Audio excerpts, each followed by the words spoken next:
স্নাতক সম্মান চতুর্থ বর্ষের শিক্ষার্থী বন্ধুরা, সবাই ভালো আছো আশা করি। তোমাদের সাথে আজকে আমি হাসান হাফিজুর রহমানের শোকার্ত তরবারি কাব্যগ্রন্থ নিয়ে আলোচনা করব।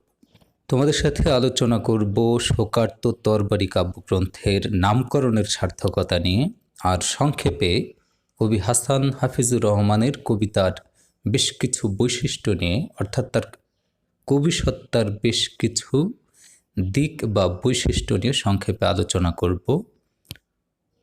যদি তোমরা শুরু থেকে শেষ পর্যন্ত মনোযোগ দিয়ে পাঠটি শোনো এবং তোমাদের মূল বই পড়া থাকে, আশা করি তোমরা ভালোভাবে অনুধাবন করতে পারবে।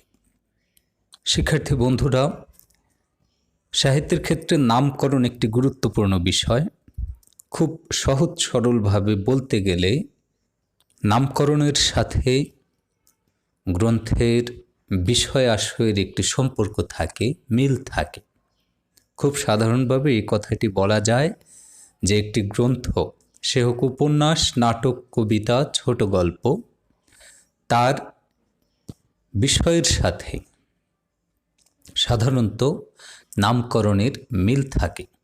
আর সেই নামকরণটি যত সুন্দর হয়, সেটি পাঠকদের কাছে যেমন আকর্ষণীয় হয়, ঠিক একই রকমভাবে পাঠকগণ লেখকের গ্রন্থের বিষয়ের সাথে নামকরণের একটি সম্পর্কও মিলিয়ে নিতে পারেন। এমনকি মিলিয়ে নেওয়ার মাধ্যমে সাধারণত তারা নামকরণ কতটুকু যথাযথ সার্থক এই বিষয়টিও পাঠকগণ এবং সমালোচকগণ মিলিয়ে নিয়ে থাকেন। চতুর্থ বর্ষের শিক্ষার্থী বন্ধুরা, এর আগে তোমাদের সাথে আমি ফরুক আহমেদের সাত সাগরের মাঝি গ্রন্থ নিয়ে আলোচনা করেছি। এটি নামকরণের সাথে একদমই সার্থক হয়েছে। শামসুর রহমানের বন্দি শিবির থেকে গ্রন্থটি তিনি লিখেছেনই 1971 সনের অবরুদ্ধ বাংলাদেশে বন্দি অবস্থায় থেকে। সে নামকরণটিও যথাযথ। একই রকমভাবে আহসান হাবিবের যে রাত্রি শেষ গ্রন্থ, এখানে রাত্রি শেষ বলতে ব্রিটিশ সাম্রাজ্যের যে সমাপনের দিক, সে দিকটাকেই তিনি ইঙ্গিত দিয়েছেন, অর্থাৎ অন্ধকারের অবসানের দিকে ইঙ্গিত দিয়েছেন। আর আজকের আলোচ্য বিষয় যে শোকার্ত তরবারি গ্রন্থ, সেটিও আমরা একটু মিলিয়ে দেখব যে নামকরণ কতটুকু যথাযথ হলো। অনেক সময় এই বিষয়গুলো পরীক্ষায় এসে থাকে, কিন্তু আমরা শুধু পরীক্ষা পাশের জন্য পড়ব না, আমরা বিষয়টি উপলব্ধি করব, বিষয়গুলো আমাদের মননে মগজের চেতনায় ধারণ করব, এমনকি তার প্রতিফলন যেন আমাদের বাস্তব জীবনে ঘটে, তবে আমাদের সাহিত্য পাঠ সার্থক হবে মনে করি। হাসান হাফিজুর রহমানের শোকার্ত তরবারির প্রথম কবিতাটির নাম শুধু ডাক দিও। তারপরে আছে সে তার কাজ করে যাক।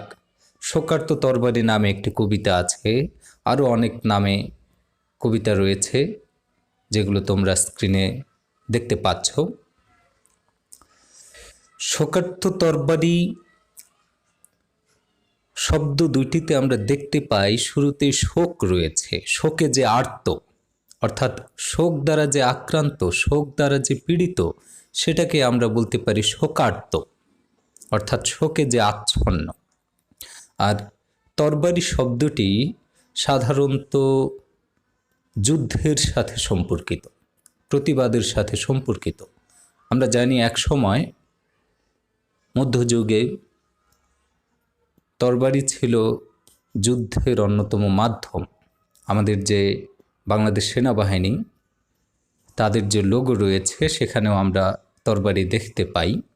তরবারির মাধ্যমেই এক সময় রাজাদের মধ্যে, সৈন্য সামন্তদের মধ্যে যুদ্ধ সংগঠিত হতো। তরবারিকে আমরা এখানে যুদ্ধের প্রতীক, মুক্তির প্রতীক হিসাবে দেখতে পারি।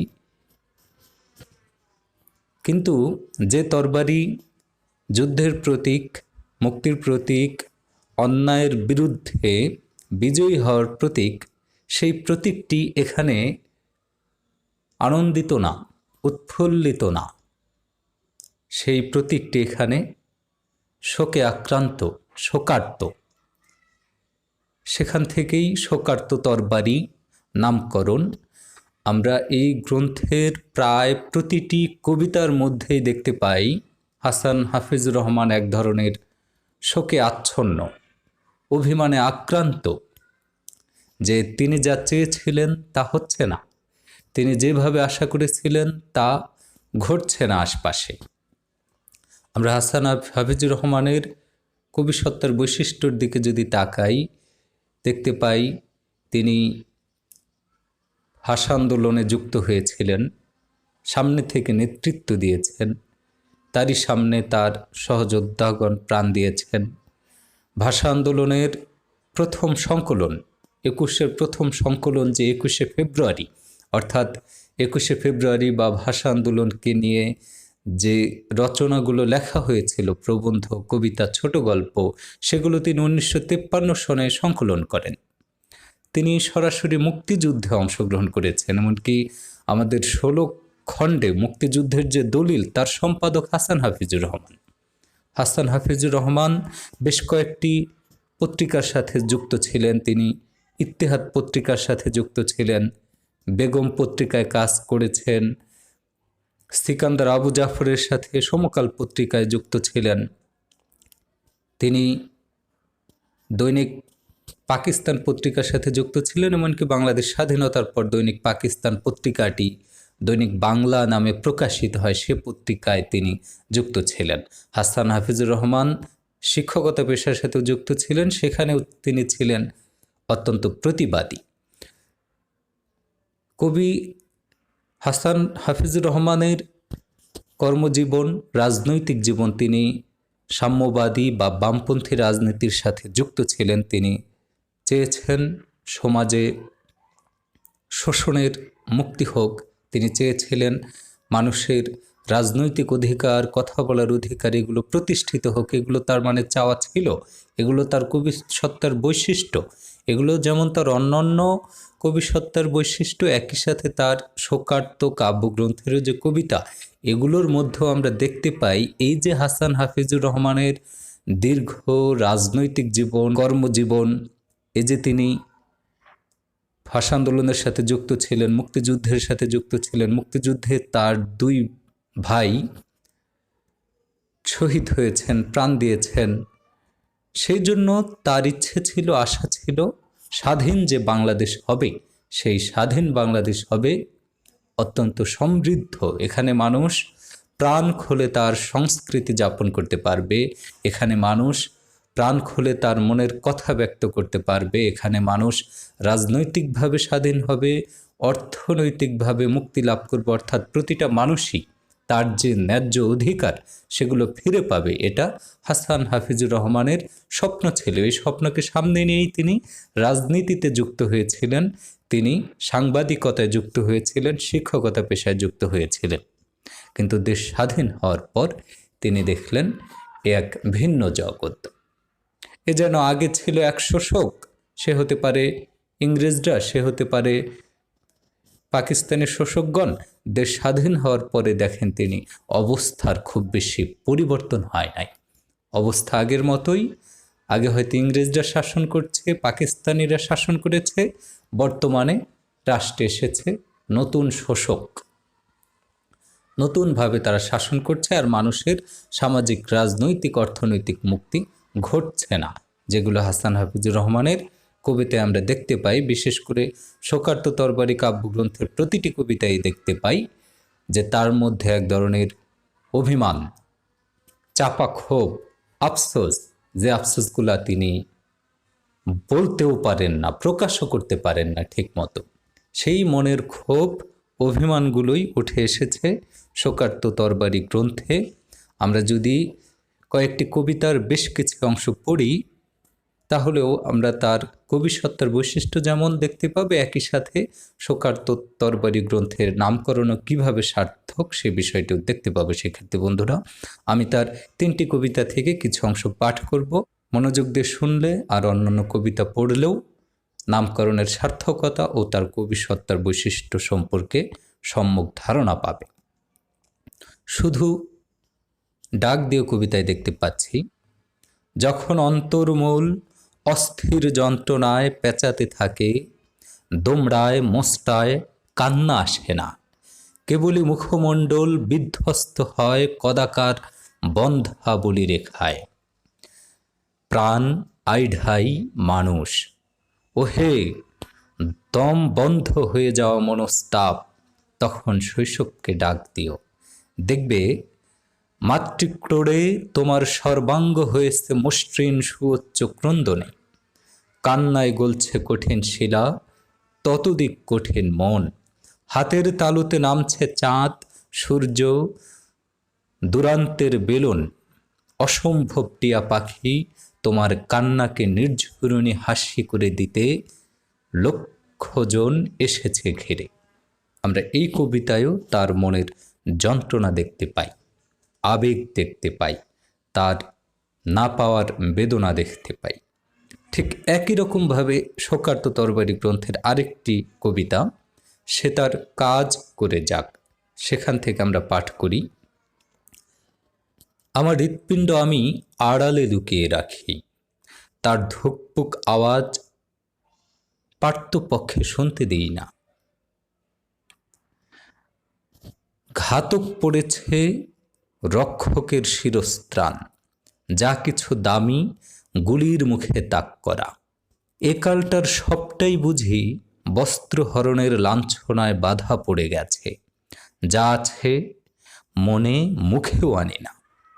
আমার হৃৎপিণ্ড আমি 7 আবডালে কেবলি লুকিয়ে রাখি। আমরা আরও দেখতে পাচ্ছি এই কবিতায়, সত্য বদ্ধভূমিতে গেছে চলে, হননের আগে ওর কাতর চিৎকার আমাদের কানেও আসে না। যা আছে মনে মুখেও আনে না, কেবল হৃৎপিণ্ডটি লুকিয়ে রাখি গুলির তাক থেকে। এখানে কবি তার অভিমানের কথা বলছেন, এখানে কবি তার সীমাবদ্ধতার কথা বলছেন, অপারগতার কথা বলছেন। যে তরবারির মাধ্যমে, যুদ্ধের মাধ্যমে মানুষ তার ভাষার অধিকার প্রতিষ্ঠা করেছে, দেশকে স্বাধীন করেছে, কিন্তু সেই দেশে আবার যে সত্যের হানি ঘটে, সেই দেশে যখন ঘাতকের হাতে থাকে রক্ষা কবচ বা দেশ রক্ষার ভূমিকা বা দেশ রক্ষার দায়িত্ব যখন ঘাতকের হাতে থাকে, সেই বিষয়গুলো কবিকে পীড়া দেয়, কিন্তু সেগুলো বলতেও পারেন না কবি, এই অভিমানের কথা বলছেন। আমরা শোকার্ত তরবারি কবিতাতেও তার অভিমান স্পষ্ট টের পাই। সেখানে তিনি বলছেন, নক্ষত্ররাজি গাছপালা তোমাদের যা বলার বলেছি, জলের কাছে আমার সব কথা বলা শেষ, পাখির কোরাসে আমার শেষ কলি মেলানো হয়ে গেছে, আমি এখন সাগরের দিক থেকে মুখ ফেরানো, আর এগোবো না। এ কবিতাতেও অভিমান দেখতে পাচ্ছি। শুধু এই 3টা কবিতাতেই না, শোকার্ত তরবারির প্রতিটা কবিতাতেই তার এক ধরনের রাগ, ক্ষোভ, অভিমান। এই রাগ, ক্ষোভ, অভিমানগুলোই তিনি শৈল্পিকভাবে উপস্থাপন করেছেন, নান্দনিকভাবে তুলে এনেছেন তার কবিতায়। আমরা এখানে যন্ত্রণাদগ্ধ হাসান হাফিজুর রহমানকে দেখতে পাই, আর তিনি শোকে আক্রান্ত, তার আশা পূরণ হয়নি, তার যে যুদ্ধের প্রতীক তরবারি সেটিও শোকে আচ্ছন্ন। সে কারণে আমরা বলতে পারি এই গ্রন্থের নামকরণ শোকার্ত তরবারি অনেকটাই সার্থক। হ্যাঁ, ভিন্ন নামকরণ হতে পারত, কিন্তু শোকার্ত তরবারি যথোপযুক্ত বলে মনে হয়েছে। আর তার কবিসত্তার বৈশিষ্ট্যগুলো আমি সংক্ষেপে আলোচনা করেছি, যে তিনি ছিলেন প্রতিবাদী, সাম্যবাদী, বামপন্থী রাজনীতির সাথে যুক্ত ছিলেন, অন্যায়ের বিরুদ্ধে, অনাচারের বিরুদ্ধে, এমনকি শোষকের বিরুদ্ধে সংগ্রামী ছিল তার কবিতা, তার রচিত শিল্প। শিক্ষার্থী বন্ধুরা, আশা করি আলোচনা তোমরা বুঝতে পেরেছ। সবাই বেশি বেশি বই পড়বে, ভালো থাকবে। ধন্যবাদ।